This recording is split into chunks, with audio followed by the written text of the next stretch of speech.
السلام علیکم ناظرین، جیسا کہ آپ جانتے ہیں کہ پاکستان کو اس ٹائم نہ صرف سیاسی طور پر بلکہ معاشی طور پر بھی کئی طرح کی چیلنجز کا سامنا ہے۔ مہنگائی تاریخ کی بلند ترین سطح پہ موجود ہے اور ایک عام جو شہری ہے اس کے لیے اپنے روزمرہ کے جو معاملات ہیں ان کو پورا کرنا مشکل ہو چکا ہے۔ روز بروز بڑھتی ہوئی مہنگائی نے عام آدمی کی زندگی کو اچیرن بنا کے رکھ دیا ہے۔ نہ تو ہمارے پاس ہماری جو امپورٹ ہے وہ پراپر طریقے سے ہو پا رہی ہے اور نہ ہی ہماری جو ایکسپورٹ ہے ہم اس کو پراپر طریقے سے کر پا رہے ہیں۔ اس کے پیچھے کئی طرح کے فیکٹرز موجود ہیں، جس میں کچھ ہمارے اداروں کی بھی جو ہے وہ نااہلی کہوں گا اس میں وہ بھی ہے شامل ہے، اور کچھ ہمارے جو سیاسی حالات ہیں وہ اس طرح کے ہیں کہ جو پیسے والے لوگ ہیں، جو کاروباری لوگ ہیں، جو انویسٹرز ہیں، وہ اعتماد کے فضا کے اندر موجود نہیں ہیں۔ ان کو غیر یقینی صورتحال کا سامنا، اس لیے انہوں نے اپنے جو انویسٹمنٹ ہے اس کو روک رکھا ہے، وہ بھی مارکیٹ میں پیسہ نہیں لے کے آ رہے، اور عام آدمی جو ہے اس کی جو ہے حالت روز بروز جو ہے بگڑتی چلی جا رہی ہے۔ اس ٹائم ہمارے ساتھ معروف تاجر رہنما میاں سلیم موجود ہیں، ہم ان سے جانیں گے کہ وہ موجودہ صورتحال کے بارے میں کیا کہتے ہیں۔ جی السلام علیکم میاں صاحب۔ وعلیکم السلام۔ میاں صاحب، جیسا کہ آپ جانتے ہیں کہ پچھلے چند سالوں سے پاکستان کی نہ صرف سیاسی صورتحال جو ہے وہ انتہائی ناگزیر ہے، اور جو ہماری معاشی صورتحال ہے اس کا بھی جو ہے وہ دیوالیہ ہو چکا ہے، نکل چکا ہے۔ بتائیے کہ اس ٹائم موجودہ جو صورتحال ہے اس کو دیکھتے ہوئے آپ جو ہماری آنے والی جو سال ہیں یا آنے والے جو ماہ ہیں، چند ماہ جو ہیں، ان میں آپ ہماری جو معاشی صورتحال اس کو کس نظر سے دیکھتے ہیں؟ بسم اللہ الرحمن الرحیم۔ دیکھیے عادل بھائی، پاکستان اس وقت اپنی زندگی کے 75 سالہ دور کے سب سے بدترین وقت سے گزر رہا۔ یہ وقت کرونا میں نہیں آیا تھا، یہ وقت جب ملک کے بارڈرز پہ دہشت گردی کی جنگ لڑی جا رہی تھی اس وقت نہیں آیا تھا، یہ وقت مارشل اللہ میں نہیں آیا تھا جو وقت آج میرے اس ملک پر ہے۔ بد نصیبی ہے کہ ہمارا ملک اتنے زیادہ وسائل ہونے کے باوجود آج بھی ہم اپنے ان فلانسز اور ان اتحادی ممالک اور ان دوست ممالک کی طرف دیکھ رہے ہیں جو ہمیں 1 ارب ڈالر بھیک دیں گے تو ہمارا سسٹم چل سکے گا۔ جتنی دیر تک اس ملک میں لیڈرشپ نہیں آتی یہ اسی طرح ہی رہے۔ بد نصیبی کی بات ہے کہ 1 سال پہلے ہمارا ملک اپنی پٹری پر چڑھ گیا تھا، ملک میں ریل بیل شروع ہو گئی تھی، ملک کے کاروبار اپنی عروج کی طرف آنا شروع ہو گئے تھے، پاکستان کی انڈسٹری پھیلنا پھولنا شروع ہو گئی تھی، پاکستان کے زر مبادلہ کے ذخائر اپنی لائف کے ہائیسٹ نمبرز پر تھے، پاکستان کی ایکسپورٹ اپنی تاریخ ساز حدیں پار کر چکی تھی، پاکستان کا لوکل ریونیو اپنی تاریخ کی تمام حدیں پار کر گیا تھا، پاکستان میں انٹرنیشنل چینز اپنی انویسٹمنٹ کے لیے آ رہی تھی، پاکستان کے دوست مالک ہمیں جس قدر کی نگاہ سے دیکھ رہے تھے کیونکہ اس سے پہلے انہوں نے پاکستان کو اتنا پھیلتا پھولتا نہیں دیکھا۔ پھر میاں صاحب یہ بتائیے کہ اچانک سے ایسا کیا ہوا کہ ایک دم سے جو اس ٹائم جو مہنگائی جو ہے وہ پاکستان کی تاریخ ساز جو سطح ہے اس کے اوپر پہنچی ہوئی ہے، اور ایک عام آدمی جو ہے اس کے لیے اپنے روزگار کا یا اپنے روزمرہ کے جو معاملات ہیں ان کو پورا کرنا، مکمل کرنا ان کے لیے دشوار ہو گیا ہے۔ کیا ہوا ایسا وہ بتائیے۔ دیکھیے، پاکستان جب اپنی عروج کی طرف جا رہا تھا تو پاکستان کے وہ ممالک جن سے ہم 75 سال سے کہ پاکستان ترقی کی طرف جا رہا ہے، پاکستان اپنے پاؤں کے اوپر کھڑا ہونے جا رہا ہے، پاکستان کی انڈسٹری بحال ہو رہی ہے، جب انہوں نے دیکھا کہ پاکستان بہتری کی طرف جانے لگا ہے تو انہوں نے ایک عوامی حکومت کو رات کے اندھیرے میں اس کو ختم کیا اور اس کی جگہ پہ ان لوگوں کو لا کے بٹھا دیا جنہوں نے پہلے ہی 40 سال اس ملک کی عوام کا خون چوسا، اس ملک کے زر مبادلہ کے ذخائر باہر لے کر گئے، اربوں ڈالر باہر لے کر گئے، اپنی جائیدادیں وہاں بنائیں اور ملک کو کھوکھلا کیا۔ ان لوگوں کا ایک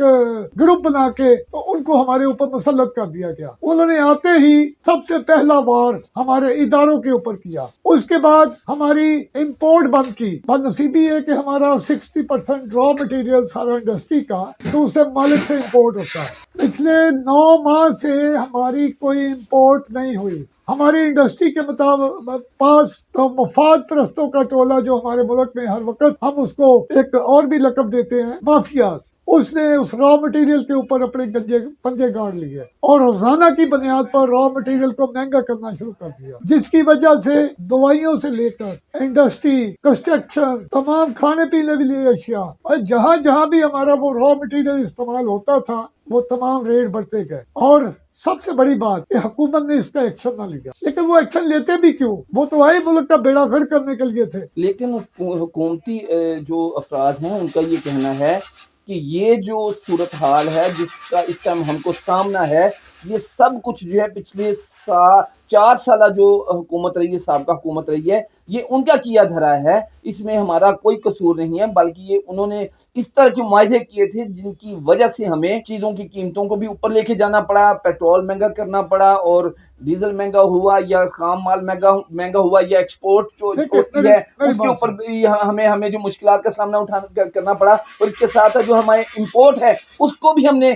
بند کیا۔ یہ وجوہات بتائی جا رہی ہیں۔ میری بات سنیں، اگر کوئی ایسے معاہدے تھے، کوئی ایسے ایگریمنٹ کر کے گئے تھے تو 1 سال میں وہ معاہدے سامنے کیوں نہیں لائے گئے؟ کیڑے نکالنے والے تو ان کو ایک چھوٹی سی کو پوائنٹ مل جائے، پن پوائنٹ مل جائے تو وہ سامنے لے کے آتے ہیں کہ یہ اس پن پوائنٹ کی وجہ سے پاکستان کا یہ بڑا غرق ہوا ہے۔ 1 سال میں کوئی معاہدہ سامنے نہیں آیا، جبکہ اپریل 2022 سے پہلے 2018 تک جو 3.5 سال کا عرصہ گزرا، اس میں ہر چڑھتے دن ہم نے دیکھا کہ ہر شعبے نے ترقی کی۔ اسٹاک ایکسچینج جو کہ کبھی 32,000 پوائنٹ پہ،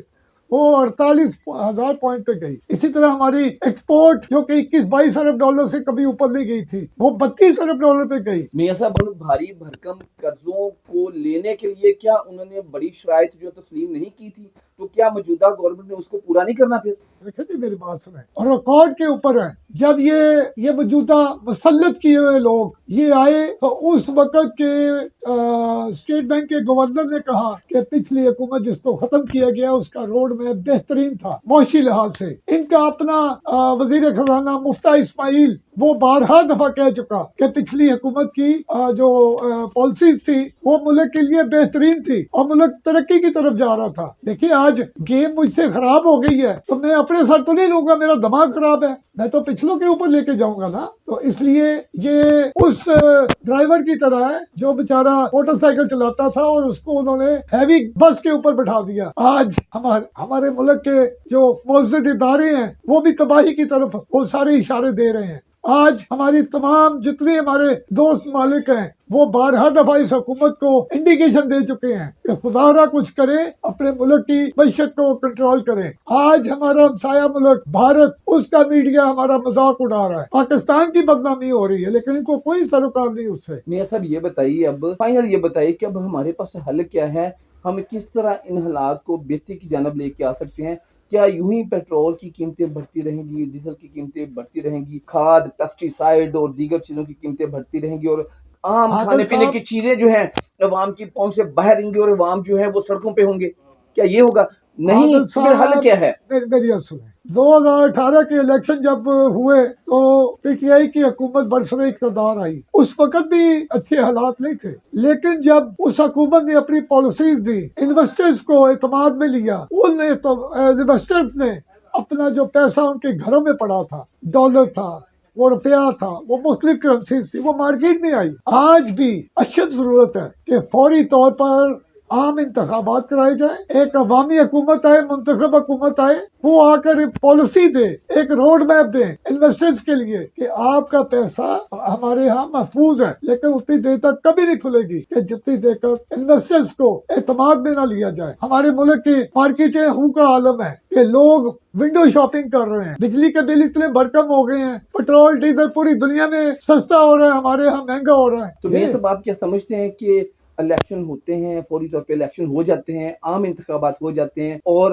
گورنمنٹ جو ہے وہ پی ٹی آئی کی بن جاتی ہے، تو اس سے کیا حالات بہتری کی جانب آ جائیں گے اور کیا مہنگائی کم ہو جائے گی؟ کیا عام آدمی خوشحال ہو جائے گا؟ دیکھیے جی، یہ باتیں میں نہیں سمجھتا کہ یہ بتانے والی ہیں، اس کی ایکسرسائز پچھلے 3.5 سال میں ہو چکی ہے۔ عوام کا، انویسٹرز کا، پیسے والے لوگوں کا، جو سٹیک ہولڈرز ہیں، جو انڈسٹریلسٹ ہیں، ان کو اعتماد ہوا تھا تو مارکیٹ میں پیسہ آیا تھا۔ اور میں سمجھتا ہوں آج الیکشن ہو جائے اور ایک منتخب حکومت آئے اور وہ منتخب حکومت اپنی پالیسیز دے، تو میں نہیں سمجھتا، اگر وہ 2 سال میں رزلٹ آنا شروع ہو گیا تھا تو ٹھیک ہے، 1.5 سال اور زیادہ لگ جائے گا، لیکن یہ نقصان تو یہاں رک جائے گا۔ جی بہت شکریہ میاں صاحب، آپ نے بڑی ہی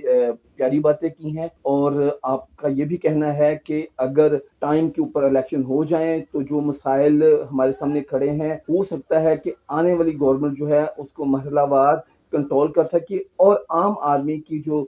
حالت زار ہے اس کے اندر بہتری آ سکے۔ اللہ آپ کا اور میرا حامی اور ناصر ہو۔